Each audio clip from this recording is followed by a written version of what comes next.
بسم اللہ الرحمن الرحیم صلی اللہ علیہ محمد۔ السلام علیکم دوستوں۔ آج ہم بات کریں گے ایک ایسے پوئٹ کی لائف کے بارے میں جو سمپل زبان میں سب سے گہری باتیں کر جاتا تھا۔ ایک ایسا پوئٹ جو نیچر کے منظر کو انسانی زندگی کے ڈیسیژن اور ایموشن کے ساتھ ملا کر ایک نیا مطلب نکالتا تھا۔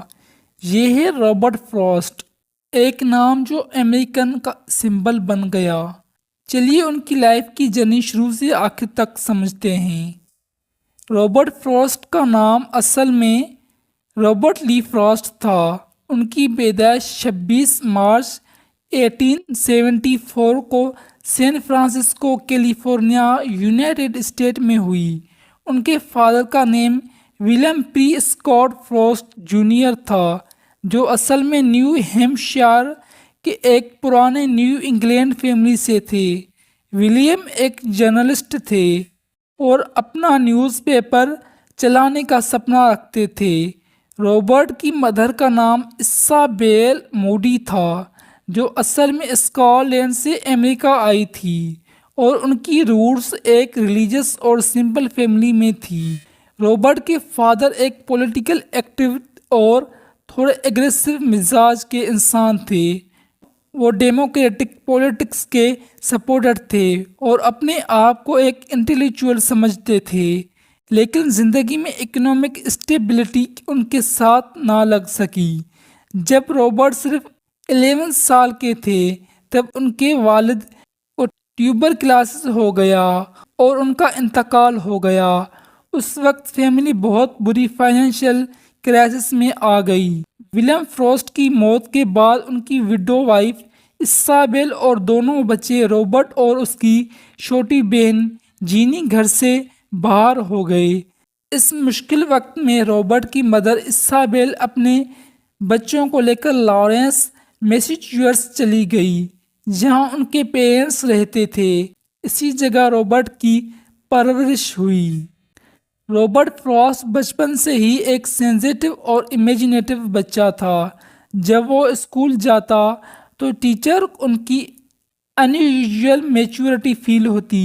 اس کو ریڈنگ کا بہت شوق تھا اور وہ شیکسپیئر اور رومانٹک پوئٹس کی بکس پڑھ کر گھنٹے گھنٹے گزار دیتا، لیکن گھر کے فائنینشیل پرابلمس اور فیملی اسٹرگل نے اس کی سوچ کو جلدی سیریس بنا دیا۔ رابرٹ فراسٹ بچپن میں اکیلا رہتا تھا۔ نیچر کے ساتھ اس کا لگاؤ اسی وقت سے شروع ہوا۔ ماؤنٹینز، فیلڈز، ریور اور ووڈز میں گھنٹوں گھومنا اور انہیں آبزرو کرنا اس کی روٹین تھی۔ یہی وجہ تھی کہ بعد میں اس کی پوئٹری میں رورل نیو انگلینڈ کا نیچرل لینڈسکیپ بار بار نظر آتا ہے۔ رابرٹ فراسٹ نے اپنی ارلی اسکولنگ لارنس، میساچیوسیٹس میں کی۔ وہ ایک برائٹ اسٹوڈنٹ تھے اور اپنے کلاس کے ٹاپ اسٹوڈنٹ میں شامل تھے۔ جب وہ لارنس ہائی اسکول میں تھے تب انہوں نے اپنی پہلی پوئم پبلش کروائی، جو اسکول کے میگزین میں پبلش کی گئی۔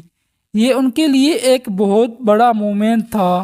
ہائی اسکول کے بعد انہوں نے ڈارتماؤتھ کالج میں ایڈمیشن لیا، لیکن فائنینشیل ایشو کی وجہ سے وہ وہاں زیادہ دن نہیں پڑھ پائے اور جلدی ہی کالج چھوڑنا پڑا۔ اس کے بعد انہوں نے الگ الگ چھوٹی موٹی جاب کی، جیسے ٹیچنگ، فیکٹری ورک اور نیوز پیپر ایڈیٹنگ۔ کچھ عرصے بعد رابرٹ فراسٹ نے اپنی ہائر ایجوکیشن کمپلیٹ کرنے کا ارادہ کیا اور ہارورڈ یونیورسٹی میں ایڈمیشن لیا، لیکن وہاں بھی ہیلتھ ایشوز اور پیسوں کی کمی کی وجہ سے وہ اپنی ڈگری کمپلیٹ نہ کر سکے۔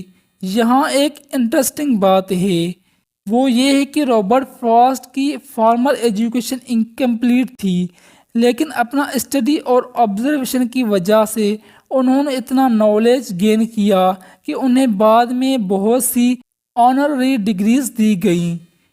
رابرٹ فراسٹ کے اسکول ڈیز سے ہی ان کا دل اپنی کلاس میٹ ایلینور مریم وائٹ پر آ گیا تھا۔ ایلینور بھی ایک انٹیلیجنٹ اور لٹریچر لونگ گرل تھی۔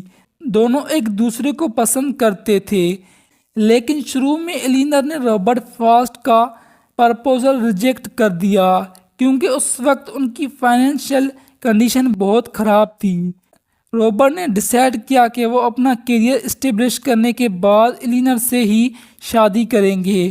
کچھ عرصے بعد 1895 میں انہوں نے ایلینر سے شادی کر لی۔ دونوں کی زندگی بہت اسٹرگل بھری تھی۔ فارمنگ کر کے گزر بسر کرنا مشکل تھا، ساتھ ہی ان کے بچوں کی ہیلتھ اور سروائیول ایک بڑی چیلنج تھی۔ ان کے ٹوٹل 6 چلڈرن ہوئے، لیکن ان میں سے کئی چھوٹی عمر میں ہی مر گئے۔ یہ ٹریجڈیز رابرٹ کی زندگی پر گہرا اثر چھوڑ گئیں۔ رابرٹ فراسٹ کو ہمیشہ لگتا تھا کہ ان کی پہچان ایک پوئٹ کے طور پر ہی بنے گی، لیکن ان کی پوئمز کو پبلشر بار بار ریجیکٹ کر دیتے تھے۔ فارمنگ سے تھوڑا پیسہ ملتا، لیکن اس سے فیملی کی نیڈز پوری نہیں ہوتی تھی۔ اس وقت ان کے اندر ایک فرسٹریشن ڈیولپ ہو گیا تھا۔ انہیں لگتا تھا کہ شاید امریکہ میں ان کی پوئٹری کی قدر نہیں ہوتی۔ اس لیے 1912 میں رابرٹ فراسٹ نے اپنی فیملی کو لے کر انگلینڈ شفٹ ہونے کا فیصلہ کیا۔ انگلینڈ میں جا کر رابرٹ فراسٹ کی زندگی بدل گئی۔ وہاں ان کی ملاقات فیمس پوئٹس سے ہوئی، جیسے ایزرا پاؤنڈ اور ایڈورڈ تھامس سے ہوئی۔ ان لوگوں نے ان کو انکریج کیا اور ان کی پوئم کو پبلش کروانے میں ہیلپ کی۔ 1913 میں ان کی پہلی پوئم کلیکشن اے بوائز ول پبلش ہوئی۔ اس کے بعد 1914 میں ان کی دوسری کلیکشن نارتھ آف بوسٹن آئی۔ دونوں ہی بک سکسیسفل رہی اور انہوں نے رابرٹ فراسٹ کو ایک سیریس پوئٹ بنا دیا۔ ان کی پوئٹری کی اسٹائل سمپل تھی۔ وہ رورل نیو انگلینڈ کی زندگی، لوگوں کی کنورسیشن اور نیچر کے سینز لکھتے تھے، لیکن سمپلسٹی کے اندر وہ ڈیپ میننگ دیتے تھے۔ اسی وجہ سے لوگ انہیں پسند کرنے لگے۔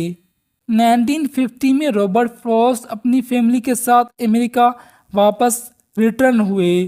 اس وقت تک ان کا نام انگلینڈ اور امریکہ دونوں جگہ مشہور ہو چکا تھا۔ پبلشر نے ان کی پوئٹری کلیکشن کو ایکسیپٹ کرنا شروع کر دیا۔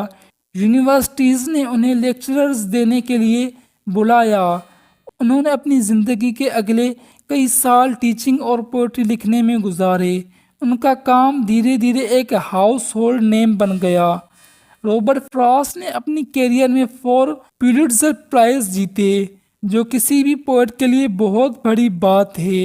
ان کے فیمس پوئم کی بات کریں تو سب سے پہلے آتا ہے the road not taken, fire and eyes, stopping by would on a سنوئی evening, مینڈنگ وال، نتھنگ گولڈ کین اسٹے۔ انہیں امریکہ اور دنیا بھر میں لیکچر اور پوئٹری ریڈنگز کے لیے بلایا جاتا تھا۔ یونیورسٹیز جیسے آکسفورڈ، کیمبرج اور ہارورڈ نے انہیں آنری ڈگریز دے دی۔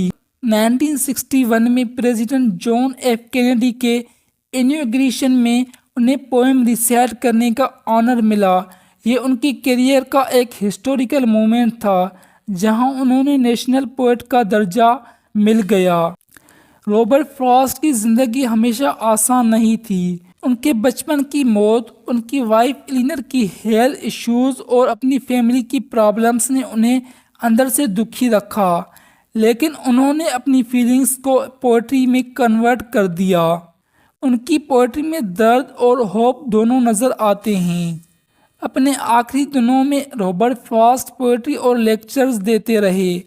29 جنوری 1963 کو وہ بوسٹن میساچیوسیٹس میں وفات پا گئے۔ اس کے وقت ان کی عمر 88 سال تھی۔ انہیں امریکہ کے سب سے بڑے پوئٹس میں شامل کیا جاتا ہے۔ رابرٹ فراسٹ کو پوئٹ آف انگلینڈ اور پوئٹ آف نیچر بھی کہا جاتا ہے۔